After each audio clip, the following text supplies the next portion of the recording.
I'm just recommending all the books. Do I not know how to be nasty and critical? Oh, am I sweating? Oh no. Oh no, I'm sweating. It's hot. There's a wasp.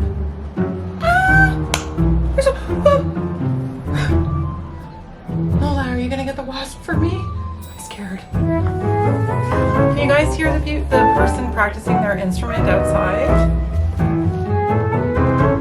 It's spring. Spring has sprung.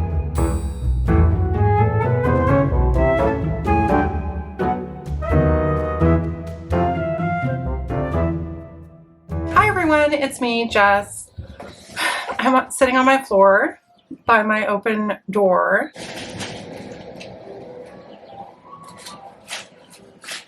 I can hear it. It sounds beautiful. I mean, someone's doing scales. I don't know about beautiful. Someone's doing their scales. The sun is streaming into my house right now. We're not here to talk about the weather. I am here to talk about the 5 other books I read in March that I haven't yet wrapped or talked about or reviewed or however you want to say. Okay, so I'll start off with the plot summary of All's Well for anyone who hasn't heard anyone else talking about All's Well just yet. All's Well tells the story of Miranda Fitch, who is a college theater prof, a former actor. We'll get into the reason why she's not acting anymore in just a minute. And she is a college teacher, and she is staging a production of Shakespeare's All's Well That Ends Well. And the story begins with kind of the setup is that her students, and mostly the students, but other staff, are against her putting on this production of All's Well That Ends Well, and they would rather see a production of the other play whose name cannot be mentioned, Macbeth. She's definitely playing throughout the book, obviously with the story of All's Well That Ends Well, and particularly with the character of Helena, the main character in that play. The relationship between Miranda and Helena in Shakespeare's All's Well That Ends Well is there. I think Macbeth as well. I had to go back and really learn a bit about All's Well That Ends Well. So I guess I'll start there. All's Well That Ends Well is one of Shakespeare's lesser known plays, and it's the story of the main character, Helena. She's an orphan and she falls in love with Bertram. Her father was a doctor, and guys, I had to move over because the sun is so hot. A main part of the story is that the character, Helena, decides to make a deal with the king. She presents herself to the king as a healer, and she makes a deal with the king that if she's able to heal him of his illness, or if she's not able to heal him of his illness, she'll be put to the death. And if she is able to heal him, then he will. So she convinces him that if she does heal him, he has to grant her a wish. And she's successful in healing him, and then her wish is to marry Bertram. It's a kind of a long, more complex story. And it's one of Shakespeare's plays that is supposed to be morally ambiguous. Or at least the character of Helena is definitely a gray character. She's either really reviled or she's really loved. She's seen as a character that bends the world to her desires and takes control of her destiny in this very specific way in the plot. And so back to Miranda in All's Well. Miranda also suffers from chronic pain. In the opening scene, she's like laying on her, I don't know if the opening scene is she's watching a commercial for a pill that will cure pain. I mean, this book is it's a very Mona Awad, like you don't quite know what's real and what's happening in Miranda's head for most of the story. I thought because it opened with this scene of her watching this commercial about this medication that maybe she was dreaming, or maybe this was all a side effect of the medication. It's a little bit hard to tell what's real and really happening in the real world. And then because increasingly in the story, Miranda is suffering from this chronic pain and trying to get this play off the ground and trying to win the confidence of the students and get the college to back her for the production, she becomes increasingly more and more kind of unhinged as a character. The narrative becomes increasingly more inward. You're getting more and more and more in Miranda's head and what's happening in terms of her mental state and her experience that's what's happening in her head. So I would say that this book is absurdist. And I really enjoyed this book, more so than I thought I would, because I'd heard quite a lot of negative feedback about this book and I was worried about picking it up. But I'm really glad I did, because I really enjoyed it. I thought that, first of all, Mona Awad is an excellent writer. If you've been around my channel for any amount of time, you'll know that I'm a big fan of Bunny, and I've also read 13 Ways of Looking at a Fat Girl. I don't think I enjoyed this quite as much as Bunny, but it's made me feel as if I need to go back and reread Bunny, which is fantastic. I'm not a rereader of books. So it's absurdist on a lot of different levels. It's very funny in places. I've heard other people say that they didn't find it funny, but I was laughing. The things that I really loved about this book, the way that she writes about pain. So if anyone, I mean, I've heard other people say this, but you know, I have my own health issues and I've had experience with chronic pain, and I have unresolved health issues that aren't properly diagnosed, that nobody knows what it is. And so I could relate to so many things that she explored in this book of Miranda's experience of having this mysterious chronic pain that nobody quite knows how to help her with, but that she continues to seek out help for. So I felt like she really captured like the absurdity of just, in part, the absurdity of just being alive and being in this body and having to deal with being in a body. And then the absurdity of the medical system and the medical profession. The way she talks about like alternative medical treatments and the way she's treated by the medical community is amazing. And I think there's a parallel there, obviously, to the play, because the king is ill and he can't find anyone to heal him. I'll just read you a passage where she's very direct in terms of that connection. She writes, it's a scene in which, this is talking about the play, it's a scene in which everyone's desire is laid bare and the power dynamics between king and subject, low and highborn, are reversed. Helen will die at the king's hand if she fails to cure him. But the king will inevitably die if she fails too. His illness puts him at her mercy either way. It's a dialogue that never fails to remind me of the many I've had with Mark. So Mark is her chiropractor. With John, with Luke, with my surgeon. All of the times they told me to trust, to have faith. All the times I submitted myself to their hands. All of the times they failed. None of them was ever put to death for this. They still asked me to pay them.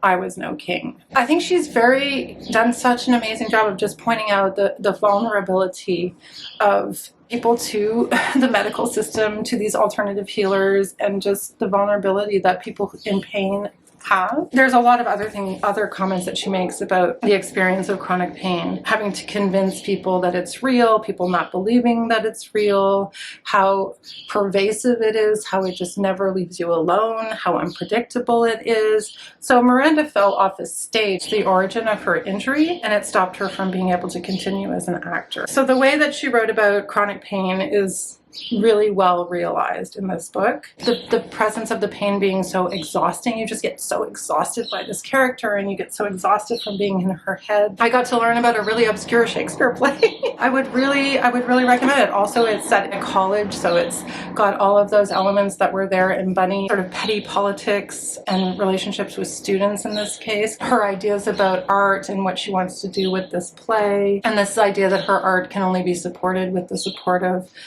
men. So she has these three mysterious benefactors who come forward and fund her play and convince the dean to put her play on. What happens is that she does sort of go off the rails a little bit with her character, maybe even more so than she did in Bunny, although she went off the rails as well in Bunny. I think that's been maybe something that means it's not for everyone, but she is so sharp. I need to reread this book for sure. I have a couple of other spots that I tabbed. Here's a perfect example of how you're treated when you have pain, which isn't the first time that it comes up. It comes up over and over again. This is a scene when she's in the bar and she's talking to another man at the bar, and they're talking about, and he's relating to her about experiences of pain, and so they're sort of comparing stories. Steroid shots, am I right? More surgeons than you can count. They have conflicting views about your MRI, shaking their doctor heads, playing God. Some say, let's cut her open. Others say, cut what? Nothing to cut, nothing here. Then what? Psychiatrists and their pill solutions. Probably a dozen physical therapists. Some say stretch. Some say don't dare stretch. Some say to bend forward. Some say to bend backward. Some say rest. Just rest. Sometimes you need to rest. Some say keep moving. Just keep moving. Movement heals. Movement is king. Some tell you heat. Some tell you ice. Some tell you heat and ice. Some tell you, oh, whatever feels good. But nothing feels good, does it? I shake my head. Nothing. Nothing. I mean, I've been there. I have been there. I totally get this. And I think that the reason why so many people like this book, or the people that I've seen talk about this book who liked it, is for this reason. You really feel seen when you read this book in terms of someone who suffers from some kind of chronic pain or illness, or some kind of very symptomatic illness that is mysterious in that it's not been identified by someone in the medical community, and there are no solutions that actually work.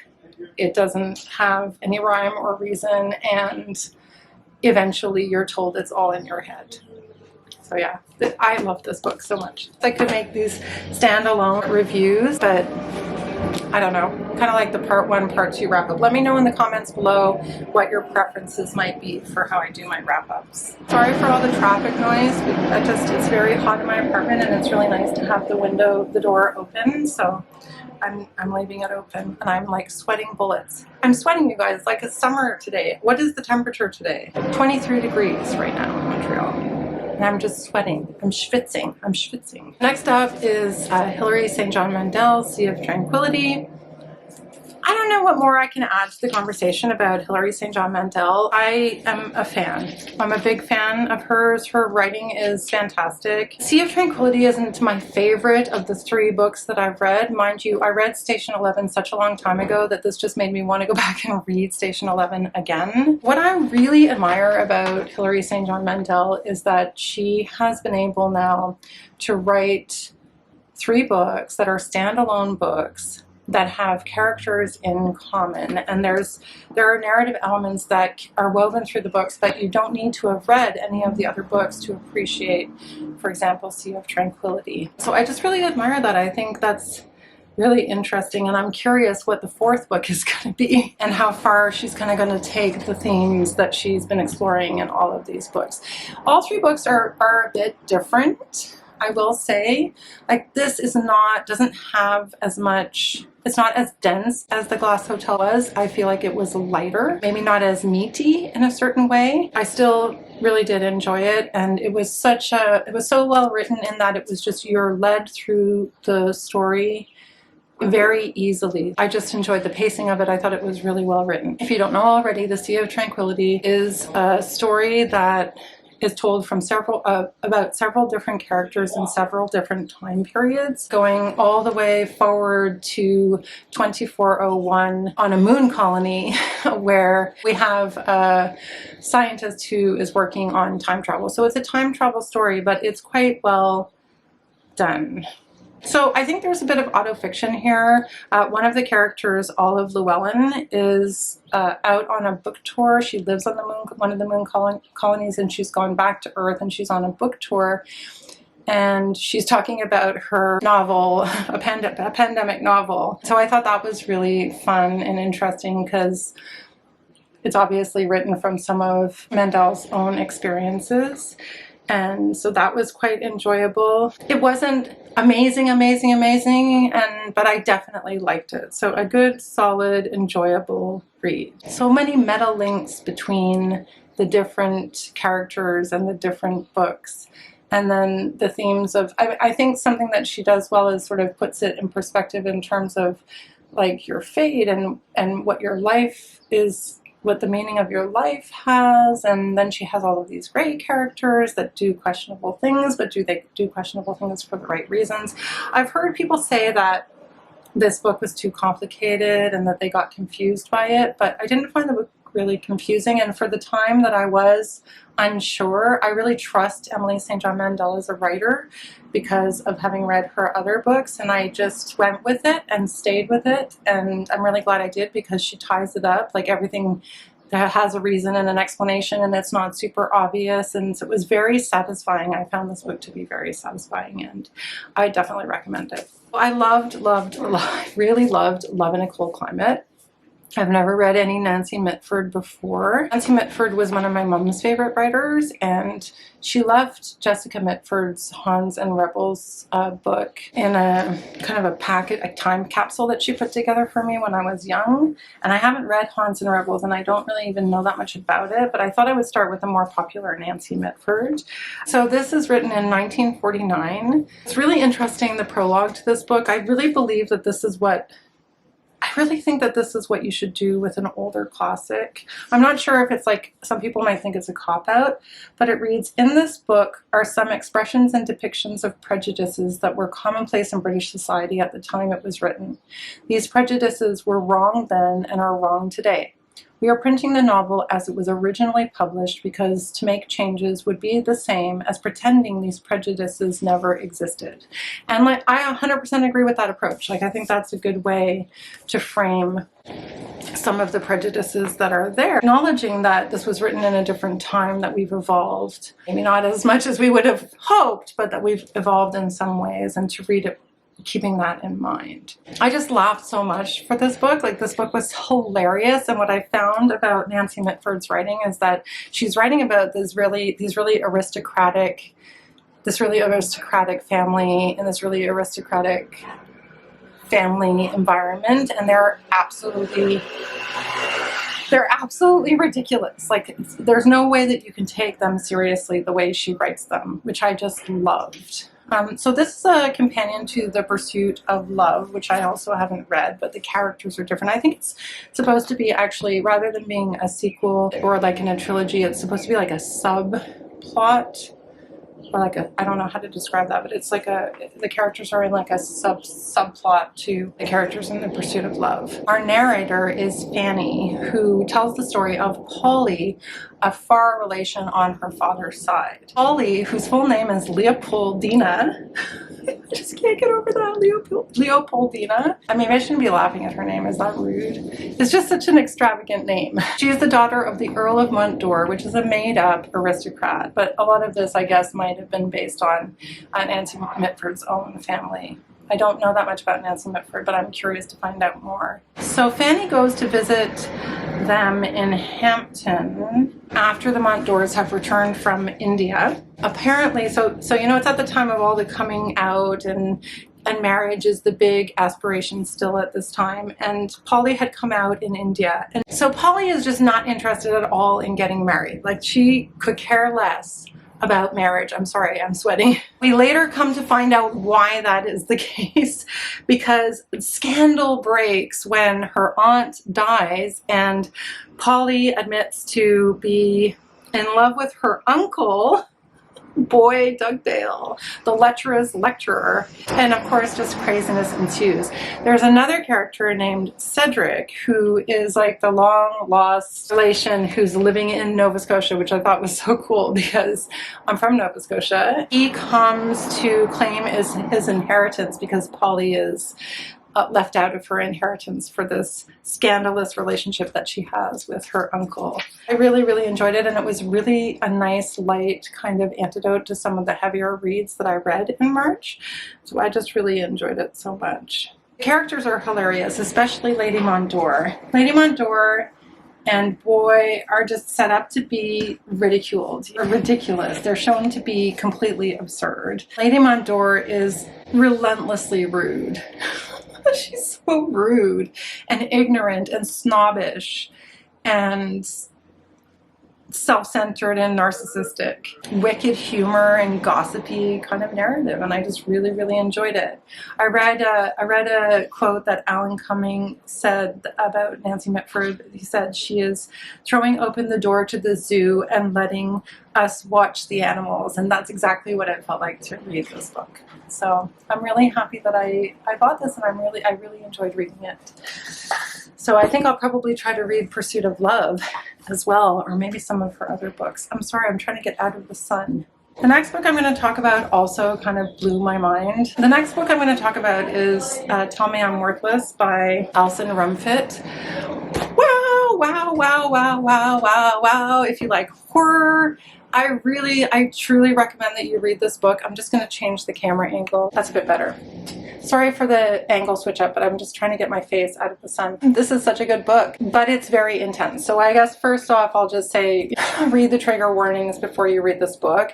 This story is presented as a horror story, and it's very well done as a horror story. It's a little bit experimental, and it's telling the story of an experience that two women had, Alice and Isla. They interpret what happened totally differently. So you're hearing about two different sort of sides of a story, right, from two different perspectives. But the story goes back and forth between Alice and, I hope I'm saying her name right, Isla. I'm going to go with Isla for the sake of the review. So it goes back and forth between Isla and Alice's story, and also the house itself where this incident happened becomes a character in the book.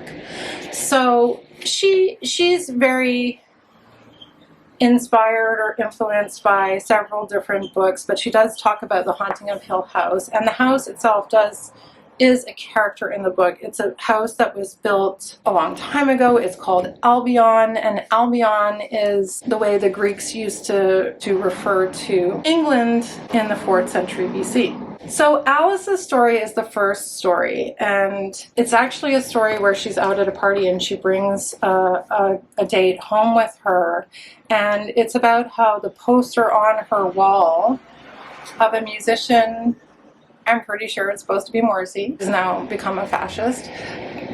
It induces her to abuse her date or attack her date. The second story is about Illa, who is a transphobic character. She's very outspoken, and she's going to a trans rights protest, I think.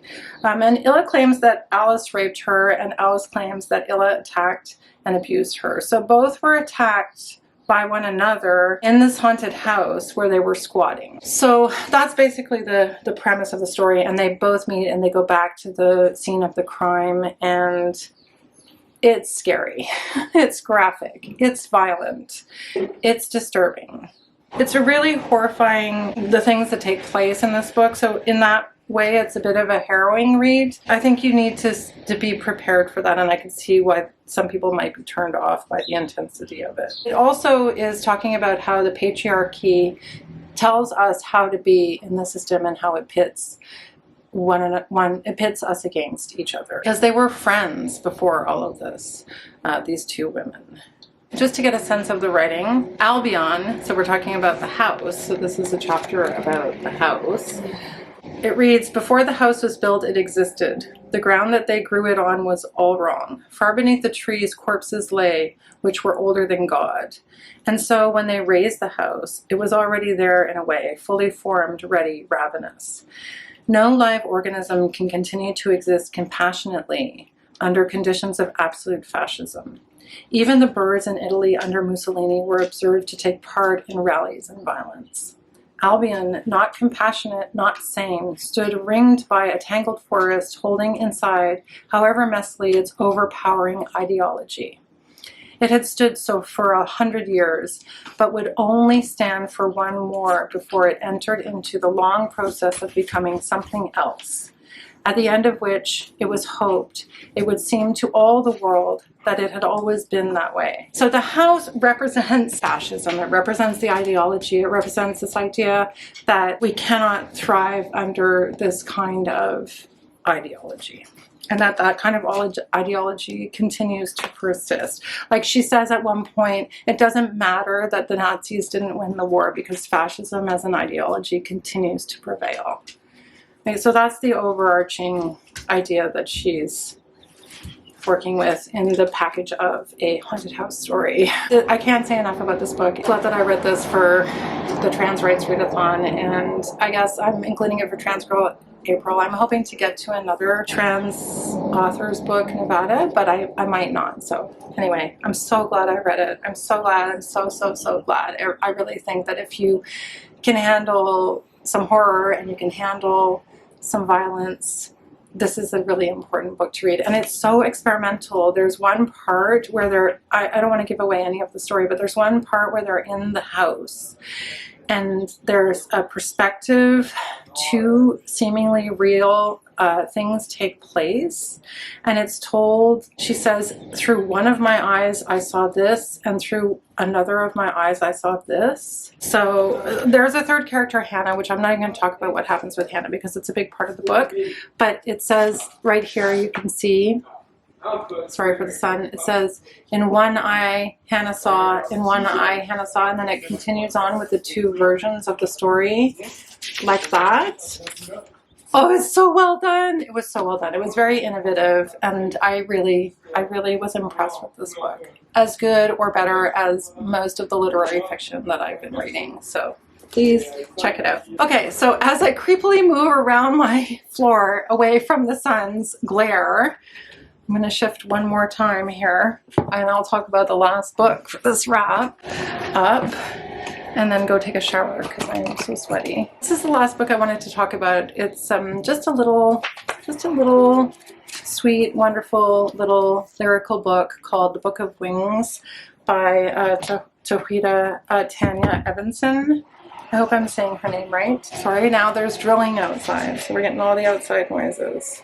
What is it like everybody wants to work on their house when spring springs, you know? Everybody wants to get out the saws. So this story is very lyrically written. It's written like as a series of verses, and it's quite poetic. She is a poet, and this is her first novel. And it tells the story, oh, she's also an oral storyteller. So this is her first story novel format. Quite these short chapters with these short sections, you can see. But I thought this was a really beautiful little book. It tells the story of a relationship that breaks up between Maya and Shams. And Maya and Shams, the two of them are taking a trip around the world, and they leave from Vancouver and they're traveling around the world, and their relationship kind of falls apart when they're in Paris. Well, it does fall apart when they're in Paris. And then Maya continues on to North Africa, specifically Morocco. But yeah, she ends up traveling to Morocco on her own. And so it becomes an exploration of herself through heartbreak and the role that she played in the end of the relationship. And it also explores identity from the perspective of she's a Black woman and she's going back to Africa. So she really has to face herself and recover from her broken heart. I thought it was a really wonderful little book. Like, in terms of her identity, she asks, which self, the African daughter or the ambiguous tourist, for example. So she kind of is really, she was really good at being able to kind of hold this state of gratitude and exploration along with despair, because she's also grieving the relationship at the same time. So I can see how this might not also be for everyone, just because of the way that it's written. People might DNF this because they might lose patience with the prose, the way it doesn't jump you right into the story right away. I would advise against DNFing it too quickly. Just read you a little passage that I really thought was just a wonderful little passage about heartbreak. She's having a dream. There Shams had thrown himself from a building and fallen onto the ground. He lay flat and bleeding on his stomach, but was not dead. He raised himself slightly. My heart. Here, take mine, I said, kneeling. He put his hand to his chest and died. His body had not been damaged, only the heart had broken. Oh! And this is just a little book from an independent publisher here in Montreal called Vehicule Press. I'm really glad I picked it up. And that, my friends, is the end of my March wrap-up and the beginning of spring. Thank you so much for watching. If you are enjoying the content on my channel, please subscribe, and I'll see you in the next video. Bye! You know it's spring when everyone pulls out their band t-shirts. All's Well by Mona Awad. All's Well by Mona Awad. That's what my notes say. If you've been around my channel, sorry, there's a truck going by. 2 trucks. away all the debris from the poor trees that have fallen down. I'm trying to get a wipe the sweat off my face. Unbelievable how hot it is in this room. I've got sweat dripping from me. Okay, this is just kind of weird. I don't really want to. I'm like I could put on a tank top, but only 2 more books. It's okay.